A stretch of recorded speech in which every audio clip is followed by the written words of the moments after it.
ছোট্ট একটা টপিকস নিয়ে কথা বলবো। সেটা হচ্ছে ইডিমা। ইডিমা মানে হচ্ছে শোথ রোগ। শোথ রোগ বলতে আমরা কি বুঝি? শরীরের কোনো নির্দিষ্ট স্থানে কিংবা সারা শরীরে তরল জমে বা তরল উপাদান জমে বা তরল পানীয় জমে শরীর ফুলে যাওয়াকে শোথ বা ইডিমা বলা হয়। এখন কথা হচ্ছে এই যে পুরো শরীরের কথা বলা হচ্ছে মূলত সব ক্ষেত্রে বা সব পেশেন্টের ক্ষেত্রেই পুরো শরীর ফুলে যাবে বিষয়টা এরকম না। কিছু কিছু পেশেন্ট আছে এমন যে পায়ের গোড়ালি, তারপরে হাঁটুর নিচের অংশ বা পায়ের গোড়ালির নিচের অংশ, হাতের তালু, তারপরে বুকের অংশ, পাশাপাশি পেটের অংশ, আরেকটা যেটা হয় ফেসের অংশ। এই জায়গাগুলো অনেক সময় স্থান কাল পাত্র ভেদে ফুলে যেতে পারে। বিভিন্ন কারণে ফুলতে পারে, কারণ নিয়ে আমরা পরে আসবো। তো এই যে মানব শরীরের বেশ কিছু জায়গা বা বেশ কিছু স্পেস ফুলে যায়, এটা কেন যায়? এটা মূলত কোন কোন কারণে বা কোন কোন অর্গান বা কোন কোন অঙ্গ প্রত্যঙ্গের সমস্যা হলে শরীর ফুলে যেতে পারে, এইগুলো আমরা পরবর্তীতে আইডেন্টিফাই করবো। আগে জানবো যে এই যে ইডিমা, এটা মূলত কোন জায়গায় সবচেয়ে বেশি পাওয়া যায়। সবচেয়ে বেশি পানিটা জমে হচ্ছে আপনার কি বলবো যে পায়ের অ্যাঙ্কেল জয়েন্টের উপরই, যেটাকে আমরা মূলত টিবিয়া এবং ফিবুলা, লোয়ার এন্ড, হ্যাঁ, বা নিচের অংশ বলে থাকি সেখানে। তারপরে অ্যাঙ্কেল জয়েন্টের নিচের দিকে, আসলে গোড়ালিতে যে জয়েন্টটা আছে সেই জয়েন্টের নিচের দিকে সাধারণত ফুলে যেতে পারে। সবচেয়ে বেশি গুরুত্বপূর্ণ যে পেটে পানি জমা হচ্ছে ইন্ট্রা অ্যাবডোমিনাল, অর্থাৎ অ্যাবডোমিনাল ওয়ালে বা পেটের যে পর্দা বা পেটের যে আবরণ আছে সেখানেও অনেক সময় তরল উপাদান বা ফ্লুইড জাতীয় উপাদান জমে যায়। পাশাপাশি ফেস বা মুখমণ্ডলেও কিন্তু এই সমস্যাটা দেখা দেয় যে ফুলে যাওয়া, হ্যাঁ, মুখমণ্ডল ফুলে যাওয়া। অনেক সময় আবার এরকম কিছু কিছু বিষয় আছে যে কীটপতঙ্গের কামড় বা দংশনের ফলে কিন্তু যে জায়গায় কামড় দিয়েছে সেই জায়গা মূলত ফুলে যেতে পারে। সেটা কি, এই যে বিভিন্ন ধরনের যে মৌমাছি থেকে শুরু করে এই ধরনের যে কীটপতঙ্গ গুলো আছে এগুলো যদি চোখে বা মুখের আশেপাশে বা বডিতে কোনো জায়গায় কামড় দেয় সেক্ষেত্রে কিন্তু এই জায়গাগুলো ফুলে যেতে পারে। পাশাপাশি ওই জায়গাতে ফুলে যাওয়ার পরে আপনি যদি হাত দিয়ে চাপ দেন সেই জায়গাটা দেবে যেতে পারে, তার মানে ওখানে যে পানি জমেছে বিষয়টা এরকম না, ওখানে কিন্তু পানি জমে না। তাহলে এই যে বডিতে যে সারফেস এরিয়া গুলো বা চামড়ার নিচে যেভাবে পানি জমে যায়, জমে গিয়ে এক পর্যায়ে ফুলে ওঠে বা ফুলে যায়, এটা কিন্তু বেশ একটা খারাপ লক্ষণ হিসেবে আমরা ধরি। বডিতে পানি জমা বা পানি আহ, বিশেষ করে তৈরি হওয়া বা জমে শরীরের সারফেস বা ত্বক ফুলে যাওয়া, এটাকে আমরা স্বাভাবিকভাবে নেই না। এটা কিন্তু কোনো না কোনো রোগের লক্ষণ মাত্র, হ্যাঁ, কোনো না কোনো বড় ধরনের রোগের লক্ষণ। এটা কিন্তু নির্দিষ্ট কোনো রোগ নয়। যেমন জ্বরের ক্ষেত্রে আমি একটা কথা আপনাদের বলেছিলাম যে জ্বর কিন্তু নির্দিষ্ট কোনো রোগ না। জ্বর নির্দিষ্ট কোনো রোগ না, কিন্তু জ্বর নির্দিষ্ট কোনো রোগ না, কিন্তু কোনো না কোনো রোগের লক্ষণ মাত্র। অর্থাৎ যে মানব শরীরে যখন কোনো রোগ দেখা দেয় সেই রোগের লক্ষণ হিসেবে প্রথমেই যেটা হয় সেটা হচ্ছে মানব শরীরের টেম্পারেচার বেড়ে যায়। এই যে টেম্পারেচার যে বেড়ে যাওয়ার যে বিষয়টা, এটাকে আমরা সাধারণত ভাবে জ্বর বলে থাকি। জ্বর কিন্তু নির্দিষ্ট কোনো রোগ না। বিশেষ করে তাপমাত্রার পরিবর্তন হতে পারে। তো এটা মূলত জ্বর দ্বারা আমরা প্রকাশ করি, বা টেম্পারেচার হাই হইলে সেটাকে আমরা হাইপার থার্মিয়া বলে বা জ্বর বলে থাকি। জ্বর নির্দিষ্ট কোনো রোগ না। সেম ভাবে ইডিমা বা শোথরোগ বা বডি ফুলে যাওয়া, শরীরে পানি জমা হওয়া, এটা কিন্তু নির্দিষ্ট কোনো রোগ না। আমি বারবার বলছি, এই নির্দিষ্ট কারণ অনুযায়ী চিকিৎসা করতে হয়। এখন আমরা জানবো এই যে ইডিমা বা শোথরোগ বা শরীর ফুলে যাওয়া, এটা মূলত কি কি কারণে হতে পারে। কয়টা কারণ আছে বা রিস্ক ফ্যাক্টর গুলো কি কি বা কারণগুলো কি কি, কজেস গুলো কি কি। প্রথমে এক নম্বরে বলা হচ্ছে যে হার্ট ফেলিওর। হার্ট ফেলিওর বলতে আমাদের যে হৃৎপিণ্ড আছে বা বিশেষ করে কার্ডিয়াক সিস্টেম বা কার্ডিওলজি যে সিস্টেমটা আছে, কার্ডিয়াক সিস্টেম, তো এই কার্ডিয়াক সিস্টেমের বেশ কিছু বিষয় আছে যেগুলা মূলত এই যে শোথরোগ বা ইডিমা ডেভেলপের পেছনে কারণ হিসেবে দায়ী বা কারণ হতে পারে। হার্ট ফেলিয়ারের ক্ষেত্রে যেটা হয় অ্যাকিউট এমআই বা মায়োকার্ডিয়াল ইনফেকশন, সেই ক্ষেত্রে শরীর ফুলে যেতে পারে।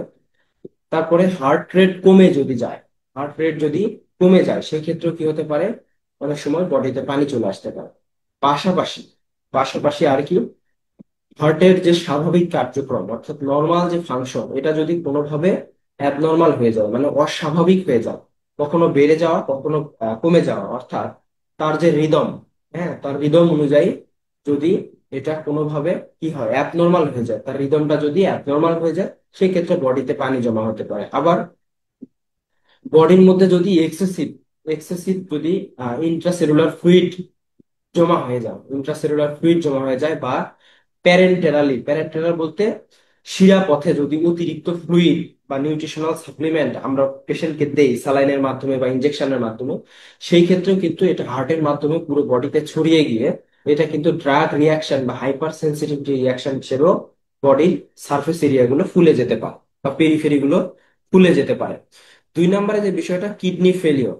কিডনি ফেলিওর মানে কিডনি বিকল হয়ে যাওয়া, কিডনির স্বাভাবিক কার্যক্রম ব্যাহত হয়। অর্থাৎ কিডনির আসলে মূল কাজ, কিডনির মূল কাজ হচ্ছে বডি থেকে বর্জ্য পদার্থ বের করে দেয়, আর শরীরের জন্য যতটুকু প্রয়োজন সেটা বডিতে মানে শরীরের জন্য যতটুকু প্রয়োজন সেটা শোষণ করে নেওয়া বা অ্যাবজর্পশন করা, এটাই হচ্ছে কিডনির মূল কাজ।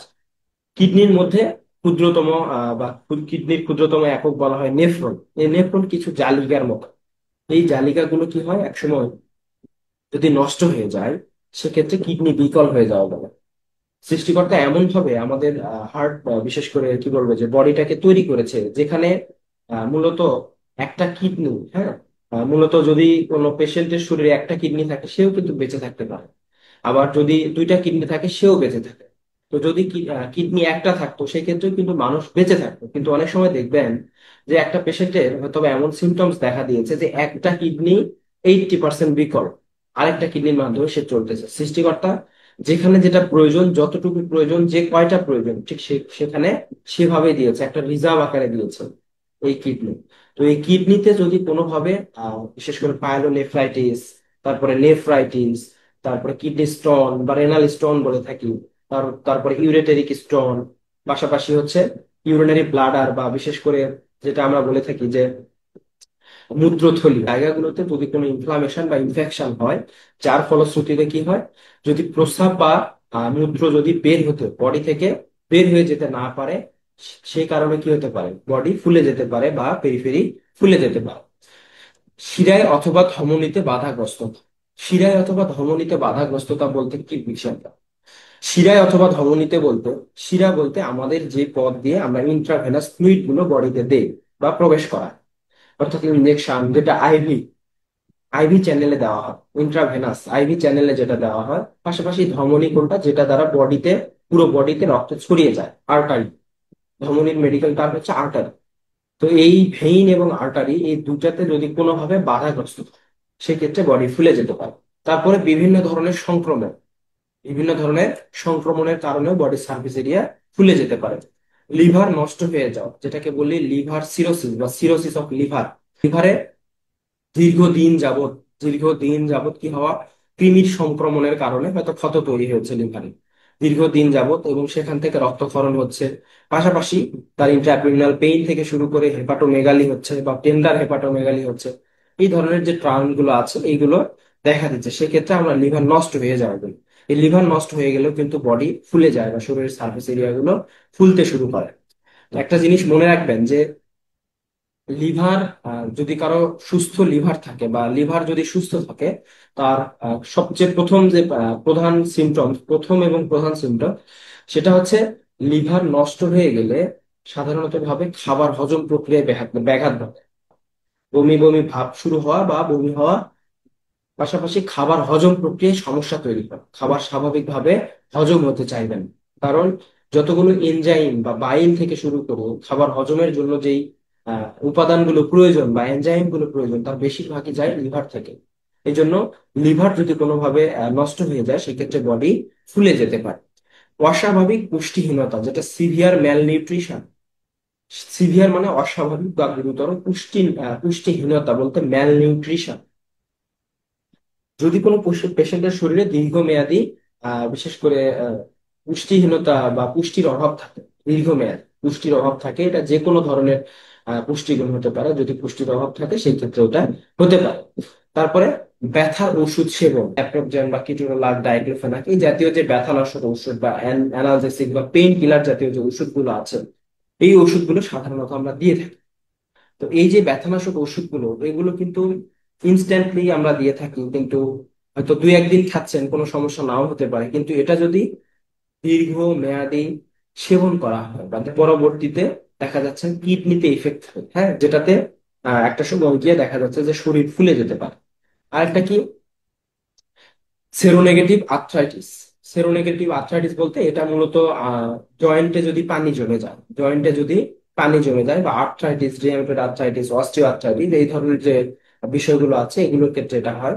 তারপরে প্রদাহ জনিত কারণ, ইনফ্লামেটরি কেস। প্রদাহ জনিত কারণ কি, বিভিন্ন ধরনের ইনফ্লামেশন বা ইনফেকশনের কারণে যদি প্রদাহ তৈরি, বিশেষ করে ব্লাডে যদি কোনোভাবে ইনফেকশনের কারণে বডিতে কোনো বা বডির সার্ফেস এরিয়াতে যদি কোনো বিশেষ করে হাইপার সেন্সিটিভিটি রিয়াকশন দেখা দেয়, এবং এই রিয়াকশনের কারণে যেটাকে আমরা বলি অ্যালার্জিক রিয়াকশন, এই অ্যালার্জিক রিয়াকশনের কারণে বডির সার্ফেস কিন্তু অনেক সময় চাকা চাকা হয়ে ফুলে যেতে পারে।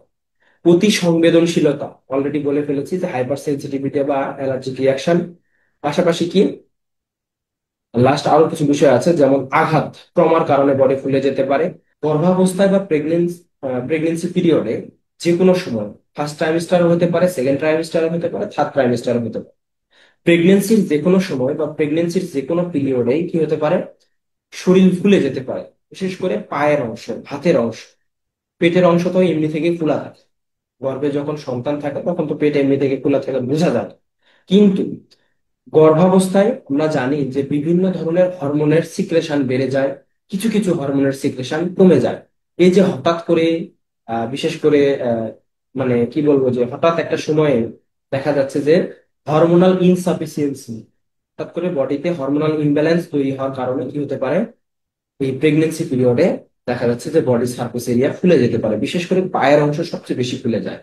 পাশাপাশি ওজন বেড়ে যায়, যখন কোনো মা গর্ভ ধারণ করে তখন কিন্তু তার ওজনটা বাড়তে শুরু করে। আর এই ওজন বাড়ার সাথে সাথে দেখবেন যে শরীর বা পায়ের অংশ ফুলে যাচ্ছে, এটা কিন্তু স্বাভাবিক লক্ষণ, এটা অস্বাভাবিক কোনো কিছু না। এটা নিয়ে খুব বেশি উদ্বিগ্ন হওয়ার কোনো কারণ নেই, বা এটা নিয়ে খুব বেশি ওষুধ বা বিশেষ করে কোনো ড্রাগস সেবন করারও প্রয়োজন আমি মনে করি না। কেননা এটা স্বাভাবিক একটা বিষয়। হরমোনাল ইমব্যালেন্সটা যে হয়েছে বা হরমোনাল ইমব্যালেন্সের কারণে শরীর ফুলে যাচ্ছে, এটা একটা সময় গিয়ে হয়তো ডেলিভারির আগে দিয়ে বা ডেলিভারির পরে এটা আস্তে আস্তে সেরে যাবে। এটার জন্য নির্দিষ্ট কোনো ওষুধের প্রয়োজন নেই বা আমি প্রয়োজন মনে করি না। কিন্তু পেশেন্টকে অবশ্যই খাবারের ক্ষেত্রে বিশেষ করে যেই খাবারগুলো মূলত কি করতে পারে, বডিতে পানি বা তরল জাতীয় উপাদান যেগুলো আছে, এগুলো বিশেষ করে স্যালাইন জাতীয় উপাদান প্যারেন্টাল সাপ্লিমেন্ট হিসেবে দেওয়া হয় বা প্যারেন্টাল নিউট্রিশন হিসেবে দেওয়া হয়, এগুলোকে অ্যাভয়েড করতে বলা হয়, বিশেষ করে এই গর্ভজনিত সময় বা গর্ভকালীন সময়। তো দেখেন, এই যে কারণ 12টা কারণ বললাম, এই কারণগুলোর মধ্যে সবচেয়ে কমন যে কারণ সেটা হচ্ছে, এখানে অনেকগুলো কারণ দেওয়া আছে, তার মধ্যে এক হচ্ছে kidney failure, pregnancy, hyper sensitivity, ব্যথার ওষুধ, তারপরে লিভার বা বিভিন্ন ধরনের সংক্রমণ। এই ধরনের এই যে কয়েকটা কারণ, যে বিশেষ করে মাল্টিভিটামিন বা মাল্টি মিনারেল টাইপের যে ওষুধগুলো আছে, মাল্টিভিটামিন যেগুলো কারণ অনেক সময় আমরা অনেকেই বিশেষ করে ফ্যাট সরবিটল হিসেবে ব্যবহার করি, বা যেগুলো মোটা হওয়ার ক্ষেত্রে ব্যবহার করি, হ্যাঁ। পাশাপাশি আরো একটা গুরুত্বপূর্ণ বিষয় এখানে ইনক্লুডিং নয়, সেটা হচ্ছে প্রেশারের কিছু ওষুধ আছে। যেমন উদাহরণ দিয়ে দেই, প্রেশারের জন্য বা হাইপার টেনশনের জন্য, উচ্চ রক্তচাপের জন্য আমরা অ্যামলোডিপিন গ্রুপের ওষুধ ব্যবহার করি। উচ্চ রক্তচাপের জন্য আমরা অ্যামলোডিপিন গ্রুপের ওষুধ ব্যবহার করি। এই অ্যামলোডিপিনের সাইড ইফেক্ট হচ্ছে বডি ফুলে যাওয়া বা শরীর ফুলে যাওয়া। অনেকের ক্ষেত্রে দেখবেন, অনেকের বাড়িতে হয়তো বৃদ্ধ মা বাবা আছে বা আত্মীয় স্বজন কেউ আছে, বা নিজের ক্ষেত্রে হতে পারে যে হাইপার টেনশনের কারণে হয়তো অ্যামলোটাইন বা এনজিলক এই জাতীয় যে ওষুধগুলো আছে বা অ্যামলোডিপিন গ্রুপের যে কোনো কোম্পানির ওষুধ আপনি সেবন করছেন দীর্ঘমেয়াদী সময়, একটা সময় পরে গিয়ে আপনার কি হতে পারে, বডির সার্ফেস এরিয়া বা পায়ের অংশ, হাতের অংশ ফুলে যেতে পারে। চাপ দিলে দেবে যায় এমন সতেরো, অর্থাৎ পিটিং ইডিমা। পিটিং ইডিমাটা বোঝার সবচেয়ে সহজ উপায় হলো, পাকা আমকে হাত দিয়ে চাপ দিলেও যেরকম দেবে যায়, ঠিক সেইভাবে পিটিং ইডিমাটা শরীরের মধ্যে চাপ দিলে কি হবে, দেবে যাবে, কিছু সময় পরে গিয়ে আবার স্বাভাবিক অবস্থায় ফিরে আসবে। এটাকে বলা হচ্ছে পিটিং ইডিমা, যেটা চাপ দিলে দেবে যায়। আরেকটা হচ্ছে কি, চাপ দিলে দেবে যায় না, অর্থাৎ কিছুটা হার্ড মনে হয়, এমন হচ্ছে নন পিটিং ইডিমা, কিন্তু ফুলে আছে, চাপ দিলে দেবে যাচ্ছে না। এটা কিসের ক্ষেত্রে হতে পারে, এটা ট্রমার ক্ষেত্রে সবচেয়ে বেশি হয়। তারপরে প্রদাহ জনিত কারণ বা প্রদাহ জনিত ইনফ্লামেটরি, বিভিন্ন ধরনের ইনফেকশন থেকে বা ইনফ্লামেশন থেকে সাধারণত ইডিমা হতে পারে।